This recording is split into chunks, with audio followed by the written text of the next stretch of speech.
Değerli izleyicilerimiz, Avrupa'nın en büyük ekonomilerinden bir tanesi olan Almanya'da çok ciddi anlamda işçi sıkıntısı yaşanıyor. Almanya İş Ajansı Başkanı yapmış olduğu açıklamada kalifiye 1 milyon 200 bin işçiye ihtiyaçları olduğunu söyledi. Avrupa İş Ajansı Başkanı yapmış olduğu açıklamada aranan işçilerin yaklaşık 2/3'ünün kalifiye personel açığı olduğunu kaydetti. Yani bir meslek sahibi uzman kişi olduğunu söyledi. Kalifiye açığının 70 farklı meslek dalında acil durumda olduğunu belirtti.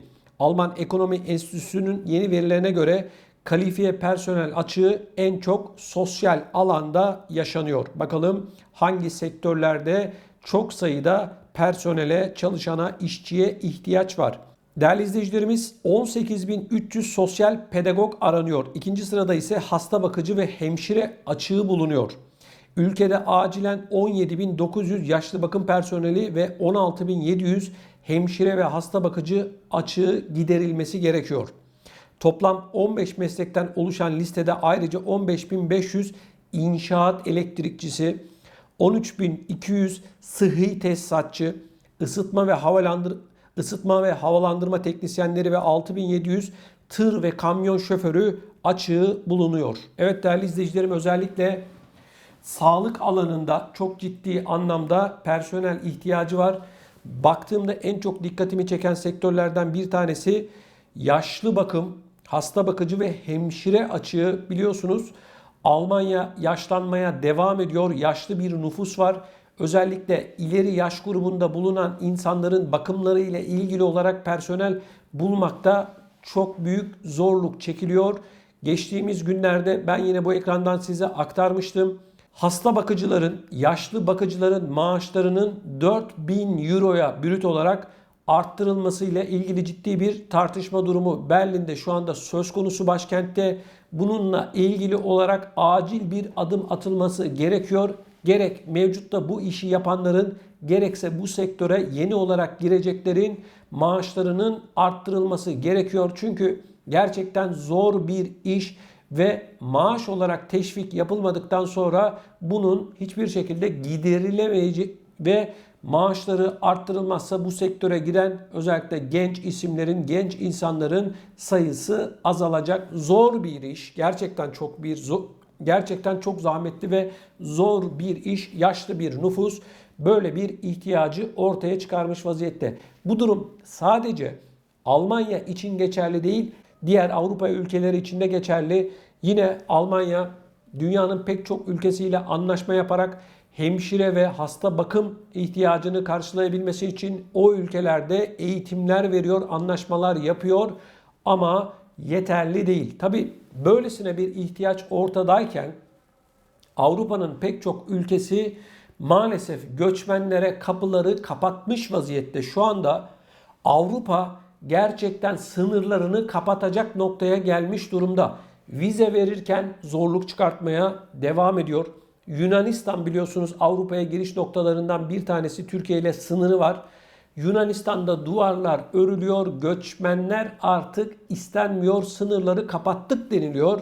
Ama bir taraftan da içeride böylesine büyük bir iş gücü ihtiyacı var. Almanya Orta Ölçekli İşletmeler Birliği nitelikli işçi sıkıntısıyla mücadele etmek için yurt dışından daha vasıflı göçmen kalifiye işçi alınması çağrısında bulundu. Funke Medya grubuna konuşan Genel Müdür Markus Yerger, nitelikli işçi vurgusu yaparak kontrollü, vasıflı işçi göçüne ihtiyacımız var dedi. Yerger, halihazırda Almanya'da birçok şirketin vasıflı işçi eksikliği nedeniyle siparişleri reddetmek zorunda kaldığını ve yine işçi kabul etmediğini kaydetti. Yani değerli izleyicilerim, Almanya hükümeti evet diyor, işçi açığımız var.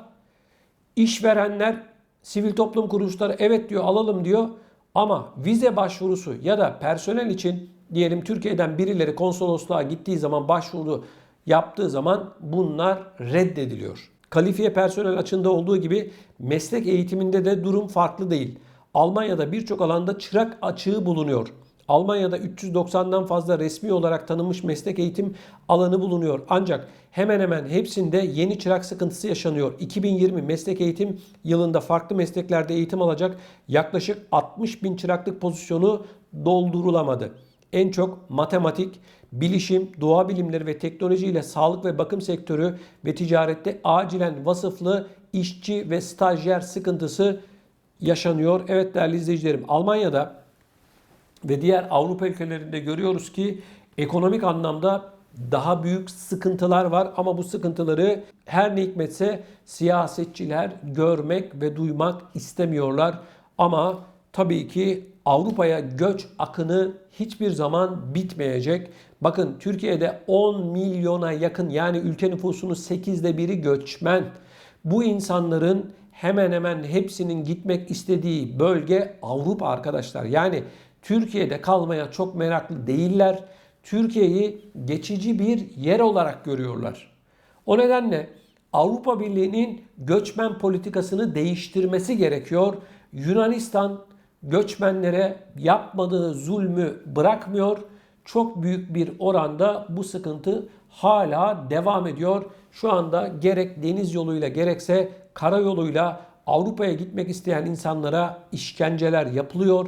Maalesef ve maalesef bu tablo uzun bir süre daha devam edeceğe benziyor. Şu anda Yunanistan duvarlar örüyor Türkiye sınırına ve bu da yetmemiş gibi insanlık onuruna yakışmayacak şekilde ülkeye girmek isteyenlere işkenceler yaparak Türkiye tarafına itiyor. Elbiselerini çıkartıp cep telefonlarını ve parasını alıp Türkiye'ye kovuyorlar. Denizde de bu insanların ölmesi için geriye doğru askeri botlar itmeler yapıyor. Yani Türkiye tarafına itiyor, dalgalar oluşturarak bu insanların botlarını batırmaya çalışıyorlar.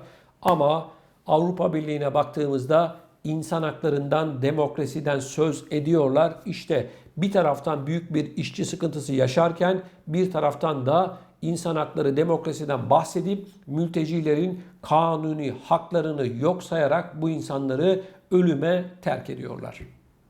Maalesef artık Avrupa sınırları kapatmış vaziyette, göçmen istemiyor. Artık bir kişiye dahi bakamayız diyor. Ama en büyük ekonomisi Avrupa Birliği'nin Almanya. Almanya'da görüyorsunuz nüfus çok yaşlı. Bu insanlara bakacak olanları bile istemiyorlar. Evet, böyle bir çarpık durum söz konusu. Şimdi bakın değerli izleyicilerim, şu konunun da altını çizmem gerekiyor. Avrupa'da yaşayan insanlar için artık ekonomik olarak geçinmek daha da zor olacak. Çünkü bir tarafta böyle bir ihtiyaç var. Er ya da geç bu insanlar Avrupa'ya gelecekler. Göçmenlerden ya da kalifiye elemanlardan bahsediyorum. Bu insanlar bir şekilde gelecekler. Bu insanlar Avrupa'ya gelmeye devam ettikçe maaşlar artmayacak, saat ücretleri artmayacak. Çünkü çalışacak insan çok diyecekler bu sefer. Bu anlattığım şey 10 yıl sonra, 15 yıl sonra artık gerçekleşmek zorunda. Yani hem göçmenin önünde duramazsın, ihtiyacın önünde duramazsın. Siyasetçiler bunu 10 ya da 15 yıl içerisinde artık kabullenecekler. Bu da yetmemiş gibi bakın bu kadar insana ihtiyacımız var diyor bu ekonomiler. Irkçılık patlıyor. Avrupa'nın her noktasında, özellikle de bu koronavirüs döneminde değerli izleyicilerim, maalesef ırkçılık tavan yapmış durumda.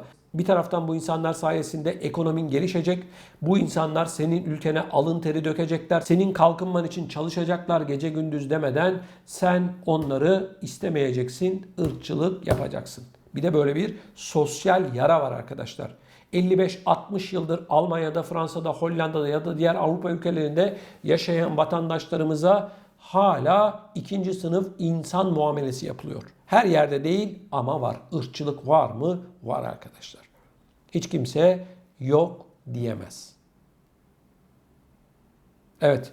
Bu konuyla ilgili sizler ne düşünüyorsunuz? Lütfen videomuzun altında bulunan yorum bölümüne yazarak bizlere iletin. Yine gündeme getirmemizi istediğiniz konular varsa da bunları mutlaka videolarımızın altına yazarak bize ulaştırın. Ben bu yorumların hepsini tek tek okuyorum. Varsa sorularınız, bunları da elimizden geldiği kadar cevaplandırmaya çalışıyoruz. Bunun yanı sıra kanalımızın Facebook hesabını da takip ederek gelişmelerden haberdar olabilirsiniz. Eğer varsa cevaplamamızı istediğiniz sorular ya da gündeme getirmemizi istediğiniz konular varsa Facebook üzerinden de bizlere ulaşabilirsiniz.